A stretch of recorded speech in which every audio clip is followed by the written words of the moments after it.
Hello all welcome back to my channel. అందరూ ఎలా ఉన్నారు? బాగున్నారా? ముందుగా అందరికీ కార్తీక పౌర్ణమి శుభాకాంక్షలు. కార్తీక పౌర్ణమి రోజు మేమందరం పొద్దున్నే లేచి స్నానం చేసుకొని ఇంటిల్లపాది గుడికి వెళ్ళేసి దీపాలు వెలిగించుకొని వచ్చేసామండోయ్. అలాగే సాయంత్రం కూడా పిల్లలు స్కూల్ నుంచి రాగానే ఇంటి దగ్గర నేను పూజ చేసుకుంటాను.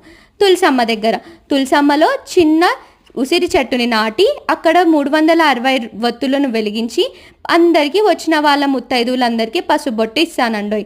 అలాగా పూజ పూర్తయ్యాక ఇంటిల్లిపాదందరం ఇంటి దగ్గర ఉన్న శివాలయంకి వెళ్ళిపోయాం.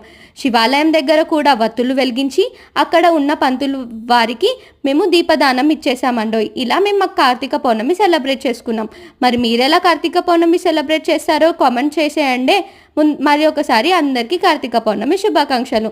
నేను ఒకటి విన్నాను, అదేంటి అంటే కార్తీక పౌర్ణమి రోజు తులసమ్మకి వివాహం చేస్తారని. మీరు అలా చేస్తారా? కామెంట్ చేసేయండి. రండి కామెంట్ బాక్స్లో మాట్లాడుకుందాం.